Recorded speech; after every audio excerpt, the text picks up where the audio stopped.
What's up, y'all? I'm Black Talent Sport, that's Bullet. In today's video, it's going to be 5 things you can do to improve the handling of your Explorer. Now, this video came about because a subscriber actually made this request. So keep making the requests and I'll keep making the videos. Excuse the dirt, it's been raining off and on for the past couple of days, so Bullet is very dirty. Even when I was making the video, it decided to rain, so hey, it is what it is, right? I want to remind you guys, please remember to smash that like button, subscribe, and then hit the notification bell so that you're notified when I come out with these videos. We greatly appreciate it.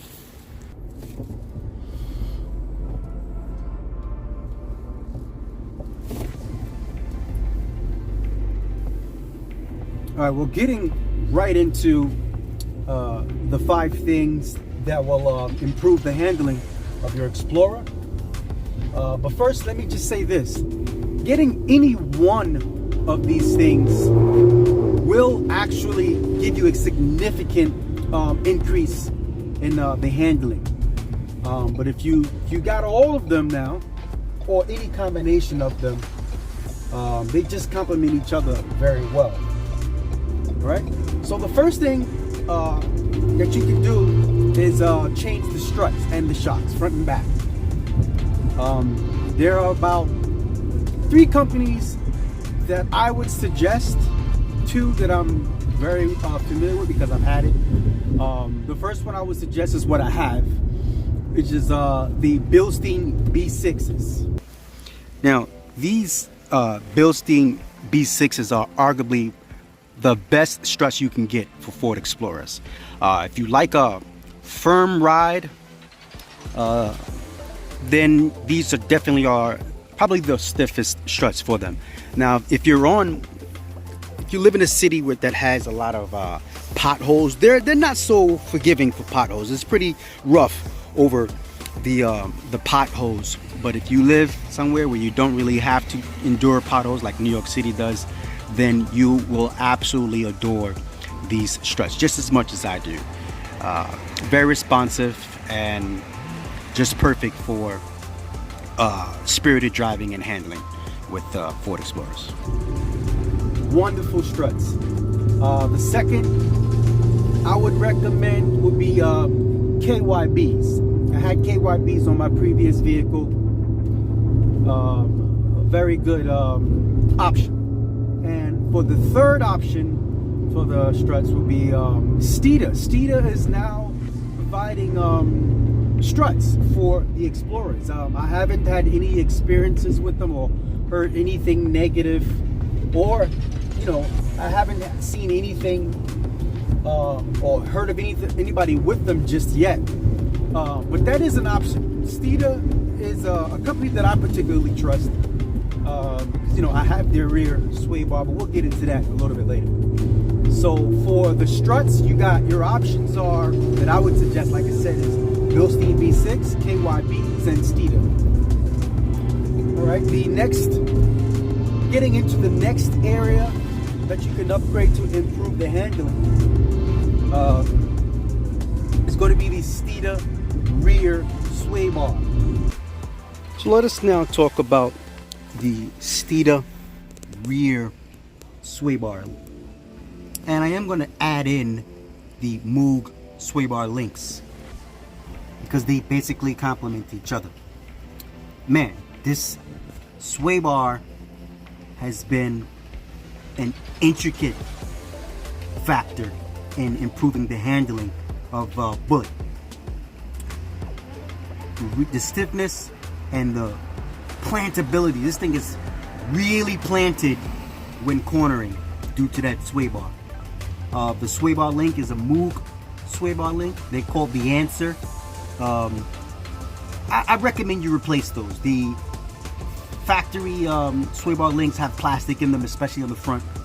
Not in the rear, but on the front. They have plastic. So go ahead and replace those as well. But when you do that with the Steeda rear sway bar link, oh man, it's a night and day difference. This is a mod that you just must have. I have it on the stiffest setting, as you can see, because I like my suspension tight, as I always say. But definitely a a great addition to my suspension modifications. Night and day difference, man. Night and day difference. Now, moving along, the third thing that you can change to improve the handling would be the tires that you select. Stock tires on this thing, no go. Let's move right along to the tire. Your tire choice is very important, and I think you should really consider getting a soft compound tire. I mean, I chose AT tires because of my usage, but you should do the same. Consider what you'll be using the tire for. Now, I did a review on this tire, the Nitto Ridge Grapplers, and I'll link it above. But your tire will definitely complement all the other modifications that you've done, especially if you've done, you know, your suspension and the rear sway bar. It really complements having a decent tire. These are 265, 50, 20, just in case you want to know. But the tires will definitely complement the struts and the sway bar, or any particular suspension modifications that you do. Pre-collision warning. Any particular suspension modifications that you do, a good tire would definitely tie it all in very well. Moving right along, the next area, which will be a drastic one, I would imagine, will be replacing the springs. I don't have the springs, but you want to get the either HR or Steeda springs as well. That not only helps the stance, of course, you get that sexy lowered look, but of course the improvement of stiffness. I mean, I'm lifted, so I cannot get the lowering springs. It's a popular mod. The options that are available are HR and I believe Steeda. Yeah, HR and Steeda. There are some differences I hear. You know, I think the HR springs give you a bit of a lower drop versus the Steeda springs.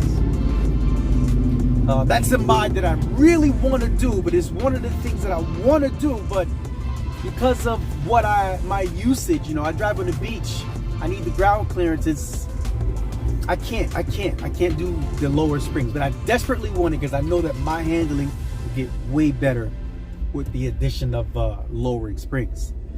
So those are the two options that I'm aware of. You got HR and Steeda. Okay. So now New York City, baby. Just blow the horns, nothing. Like just turn.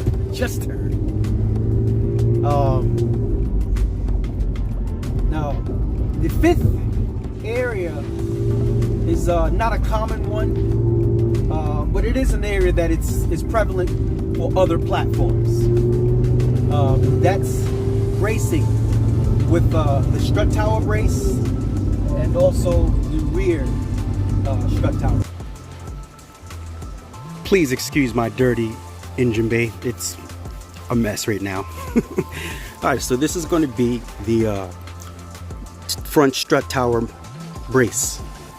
Again, I'm not sure if all the other trims come with it, but if you don't have that, then I would suggest you try and source one from a Sport or a Platinum. It's very important to have. It really ties together the strut towers and keeps chassis or at least body rigidity in check, chassis roll and all that stuff. It's very valuable to have. So if you don't have, if your Explorer doesn't have one, see if you can get one.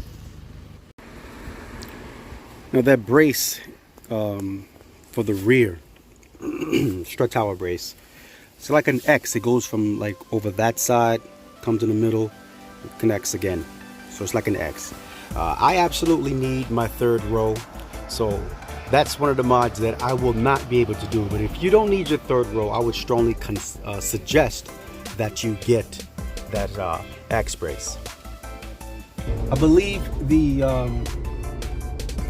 police interceptor utilities come with them. So if you can source that brace to replace that third row, you know what I'm saying, that just adds rigidity to the body. You know, this is an SUV, so it has a unibody, not a truck. But any sort of tying in of the chassis and adding in extra bracing goes a long way.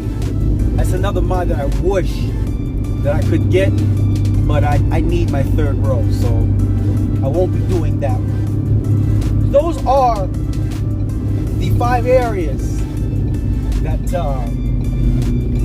you can upgrade to basically increase the handling performance of the Explorers. And as far as I'm concerned, the Explorers handle well enough stock, the sports.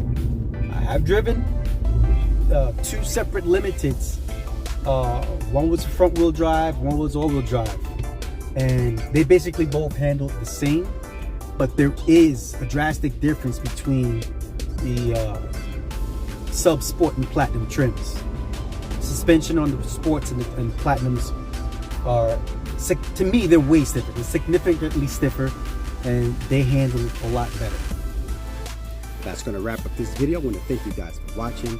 Please remember to smash the like button, subscribe, and let me know in the comments below if you have any suggestions for videos or anything like that. All right, please remember to have a blessed day. Peace out.